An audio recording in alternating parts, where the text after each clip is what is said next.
कि 15 साल से हम लोग ने झेला है, इस बार नहीं झेलना है और मौका नहीं गंवाना है। और जन स्वराज को लाना, 20,000 रुपया प्रति माह भत्ता के रूप में देंगे जब तक हम विधि व्यवस्था सुधार नहीं लेते हैं। बबलू सोरेन जिंदाबाद, जिंदाबाद, जिंदाबाद, बबलू सोरेन जिंदाबाद, जिंदाबाद, जिंदाबाद, बबलू सोरेन।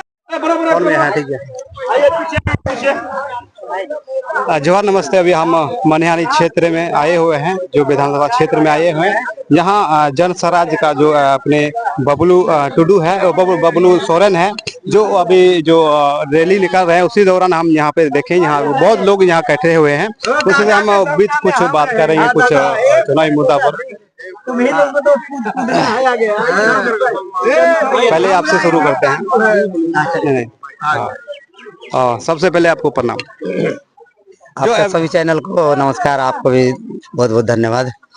विधानसभा क्षेत्र में जनता को क्या कहना चाहिए?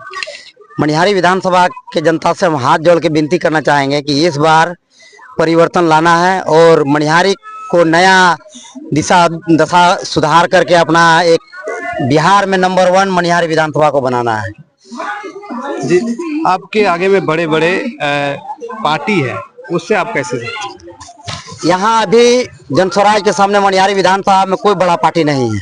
यहाँ जनता का सुंदर राज बनाने के लिए हर जनता, हर देवतुल्य जनता एक मन बना लिया है कि 15 साल से हम लोग ने झेला है, इस बार नहीं झेलना है और मौका नहीं गंवाना है और जन स्वराज को लाना है, ताकि सुंदर राज का सपना लेकर आए हैं प्रशांत किशोर जी। और इसमें हम लोग सब कंधे में कंधे मिला करके एक सुंदर बिहार बनाने के और सब अग्रतर सब कंधे में मिला रहे हैं और इस बार फुल बहुमत के साथ सरकार बनाने जा रही है। और प्रशांत किशोर जी का पहला वादा है कि हर परिवार को, जैसे मेरा विधि व्यवस्था बनता है, हर परिवार को हम 20,000 रुपया प्रति माह भत्ता के रूप में देंगे जब तक हम विधि व्यवस्था सुधार नहीं लेते हैं। शिक्षा में है, बेरोजगारी में है, पलायन को सबको रोकना है।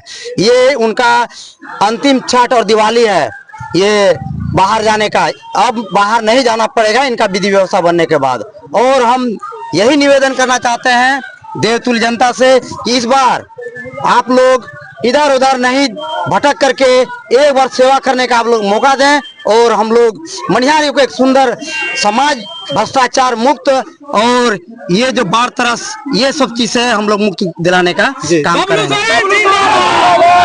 बबलू सोरेन जिंदाबाद, जिंदाबाद, जिंदाबाद, बबलू सोरेन जिंदाबाद, जिंदाबाद, जिंदाबाद, बबलू सोरेन जिंदाबाद, जिंदाबाद, जिंदाबाद, जिंदाबाद, जिंदाबाद, जिंदाबाद। एक सवाल और है, और जो हमारे समाज के में जातिवाद बहुत ज्यादा है, उससे आप कैसे लड़ेंगे? जातिवाद देखिए, इस बार सब कुछ समझ चुका है और जग चुका है। इस बार कोई जाति, धर्म, मंदिर, मस्जिद से हटकर ये जो हिंदू मुस्लिम करके वोट लेने का राजनीतिक करता था ये लोग, इस बार प्रशांत किशोर जी तीसरा विकल्प आ चुके हैं। पहला लोग हिंदू को डर से मुस्लिम को देता था वोट, राजद को कांग्रेस को, और राजद कांग्रेस को डर से बीजेपी को देता था। ये होते हुए आया था, तीसरा विकल्प जनता के पास नहीं था। इस बार बड़ी मजबूती के साथ प्रशांत किशोर जी जन स्वराज के सूत्रधार बड़ी ही मजबूती से तीसरा विकल्प के रूप में आए हैं और ये तीसरा विकल्प एक बिहार को बदलने का काम करेंगे और सुंदर राज बनाने का काम करेंगे। यहाँ पर हर घर परिवार में एक उज्जवल भविष्य की कामना करने के लिए शिक्षा में अग्रतर अंतर्राष्ट्रीय विद्यालय खोलने का काम करने का पहला ही प्रस्ताव उनका है। ये उनका सम्मानजनक है, इससे सब लोग का स्थिति बदलेगा। बबलू सोरेन जिंदाबाद।